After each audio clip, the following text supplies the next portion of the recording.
In this video, you're going to learn how often you should be introducing new songs to your church. And in the process, you're going to find out that the answer isn't black and white, because there's three things that you really need to consider when it comes to introducing new songs to your church. Coming up.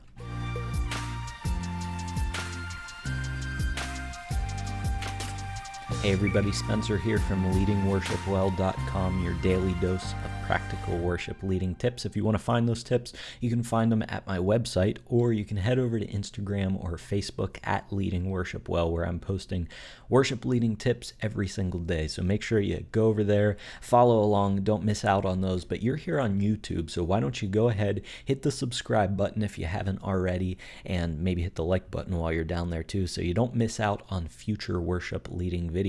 And let's get into it, because today we're going to be talking about how often you should be introducing new songs to your church. And I am going to share a guideline that you can follow that answers that question. But there's really these three things that you need to consider when introducing a new worship song at your church. Before we get there, though, I want to hear from you. I want to hear, how often do you introduce a new song at your church?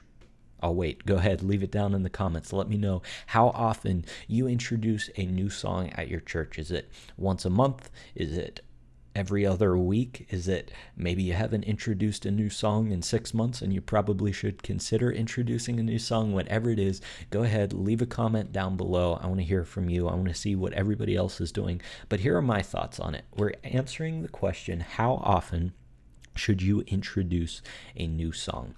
And we're going to learn that there's a bunch of different factors, but the general guideline is this: you should be introducing a new song at your church no more than once a month.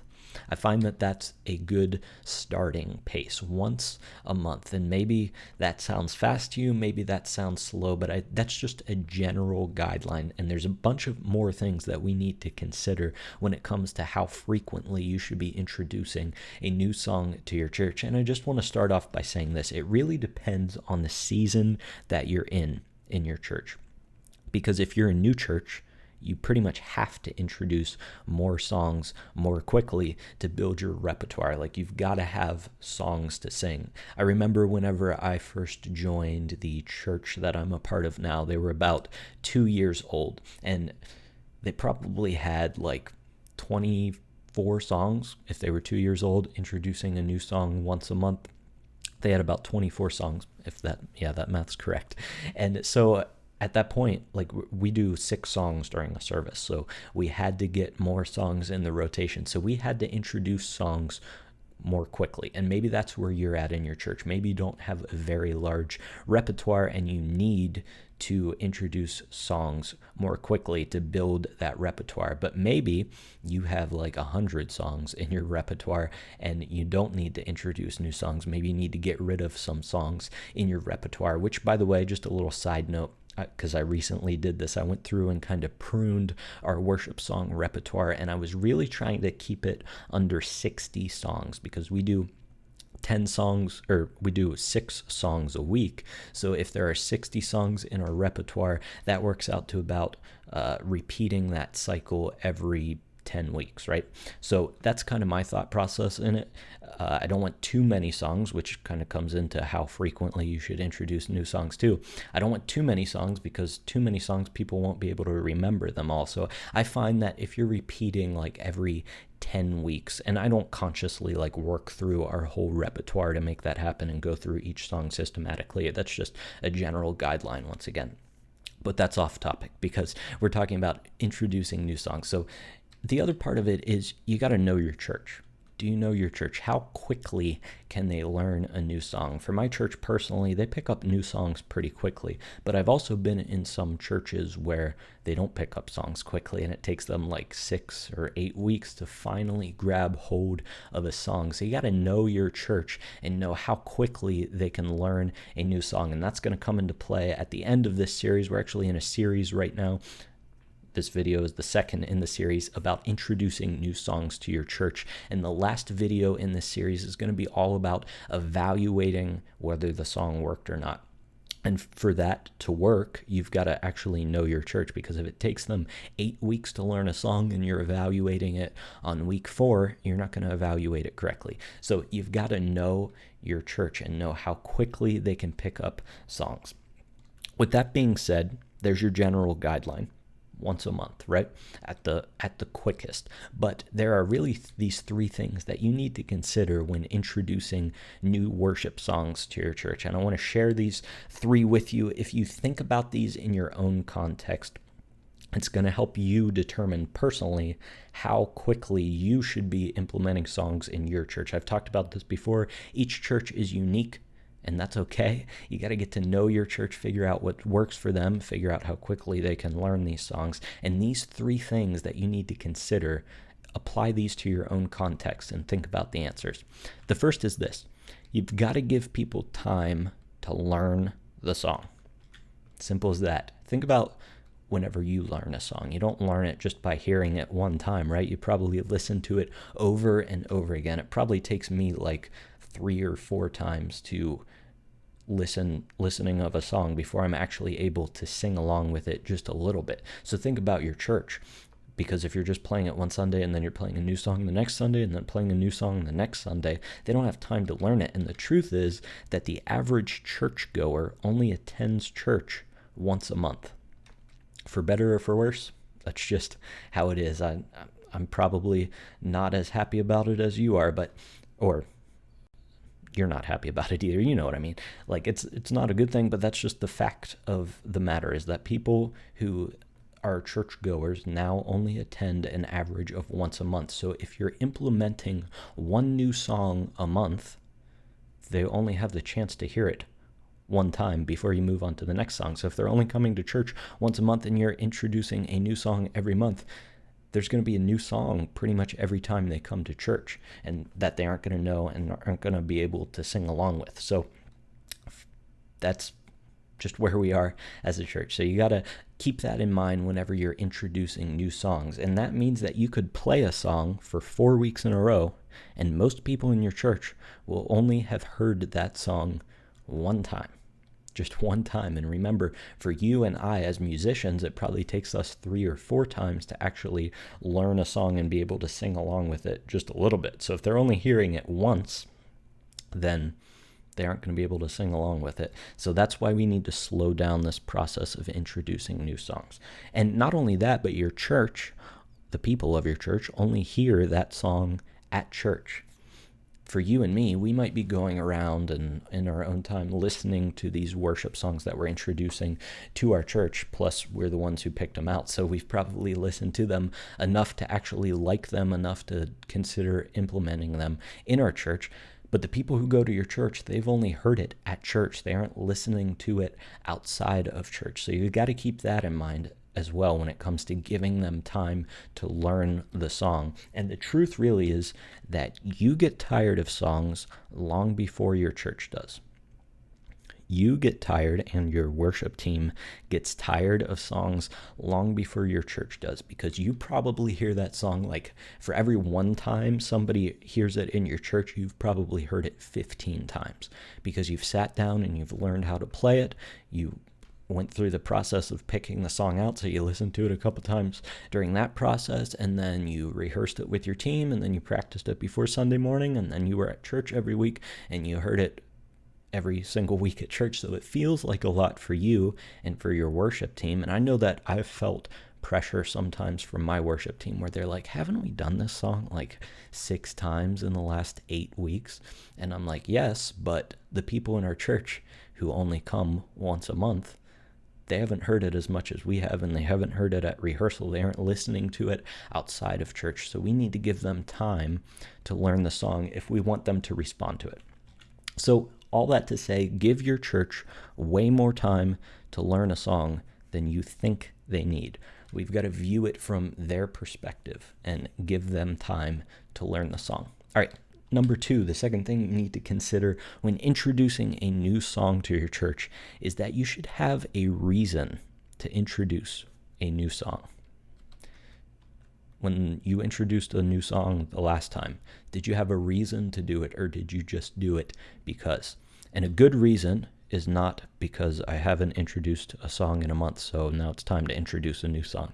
Don't work from a time limit. I know I gave you that general guideline, but that was just to kind of set up the answer to the question and lead us into this deeper conversation.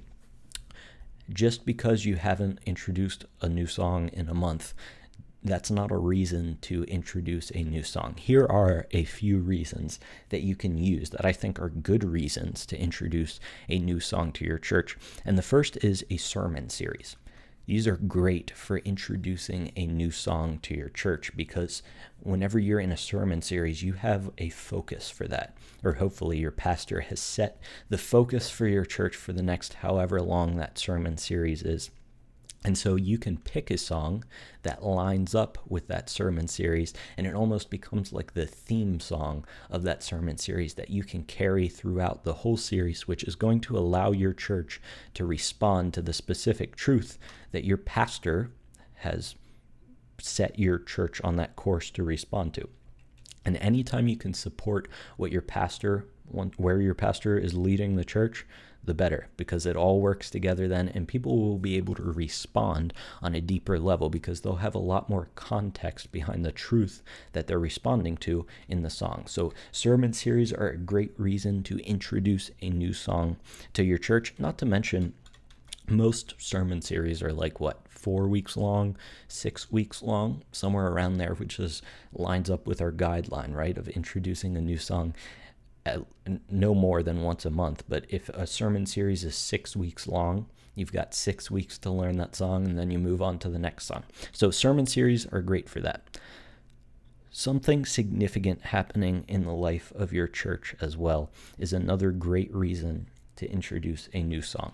So this comes back to knowing your church and knowing the people of your church. Do you know what's going on in the lives of the people of your church?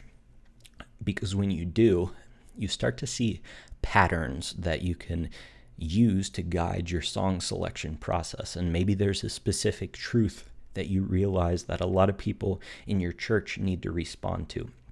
And so you can pick songs centered around that topic and give them the words that they need to sing in worship because you've recognized this pattern. For instance, in my church right now, we have a younger church, and a lot of people are having children right now, and a lot of them, it's like their first child, and that's a pretty big life event. So I see that pattern in my church, and there's like 10 families having children right now. It's pretty crazy. And so I can pick songs with that in mind. I can think, okay, what are some of the feelings that they're feeling right now? Are they feeling anxiety because it's their first child and they're unsure what to do? Are they excited about it, right? They're probably excited about it. So you can factor all of these thought processes into your song selection and use that to guide it. And that's a good reason to introduce a new song. And then finally, a specific theme that you feel like you need to highlight in your church. And I think specifically back to the worship song repertoire. And that is, you've got certain themes throughout your repertoire, right? Songs hit on different themes. They highlight different characteristics of God. And maybe you're looking through your song repertoire and you realize, man, I don't have any songs about this thing, and I really want some songs about that. That's a good reason to fill in that hole and be able to highlight that specific attribute of God. That's a good reason to introduce a new song. And not to mention, having a reason helps you pick focused songs that people are more likely to respond to. One question that is probably the most asked question is, how do I get my congregation to engage? They just aren't engaging in worship. And one of the answers to that is to pick songs that they need to respond to. Not just songs that you want to sing or that you think are good, but once again, know your church, know what's going on in their lives. And when you know that, you can pick focus songs and have a reason to introduce a new song to your church. So have a reason to introduce new songs. And the final thing is this. You want to introduce good songs. And what do I mean by that? Well, first of all, you don't have time to introduce many songs during the year, right? We talked about this. We talked about how you can only introduce 12 songs during a year if you're doing it once a month, and it should probably actually be a little bit slower than that. So let's say like 10 songs a year. That's not very many songs when you consider the millions of songs that you get to pick from, so that you want to make sure that they are good songs. And what is a good song? Well, we covered this in the video from last week. If you want to check that video out, click right here. I laid down everything that makes a song a good congregational song. I'll run through them quickly here again. The first is that it must be singable. It's got to have a good range in the song. And range is just the lowest note and the highest note. You want to make sure that people are able to sing along with that. Also, pay attention to rhythm, because if it's got a crazy rhythm and people can't sing along with it, then it's going to be hard for them to respond to it. Also, song structure. You can learn more about that in the video from last week. Then the second thing is we want it to be full of truth. Remember, we don't get to introduce many songs, so the songs that we do introduce, we want them to be full of truth, because we don't have room in our limited worship song repertoire for songs that are just a bunch of fluff. And they might sound good musically, but they don't have much truth in them. No, we want songs that are full of truth, because we don't get to introduce that many songs throughout the year. So make sure your songs are full of truth. And then thirdly, they need to be understandable. People need to understand the language in them. Always choose clarity over art. There shouldn't be a bunch of metaphors that are way out there that people have to sift through to get to the truth. Just make it clear and understandable. And then we talked about last week how even if it meets all of these three criteria, you still got to make sure that it's right for your congregation. And that comes down, once again, to knowing your church. And what does your church need to sing? What do they need to respond to? And that will help you pick the right songs. So no more than once a month, right? And you got to make sure, let's just run through them again. Give them time to learn it, right? Takes a really long time for them to learn it, longer than we think it should. Have a reason to introduce a new song. We're not just introducing songs because we should, and we want to introduce good songs. Consider those things whenever you are introducing new songs to your church. Before you go, I just want to share with you a free audio training that I put together. It's called 5 Tips to Instantly Improve Your Worship Leading. You can get it for free by heading to my website, or just click the link in the description below. And in that audio training, you're going to discover 5 simple tips that will instantly improve your worship leading. They're really simple. You just got to know them. So click the link in the description below if you want that. Thanks so much for joining me. This was the second video in a series that we're doing on how to introduce new songs. Can't wait to share the rest of them with you, and I'll see you next time.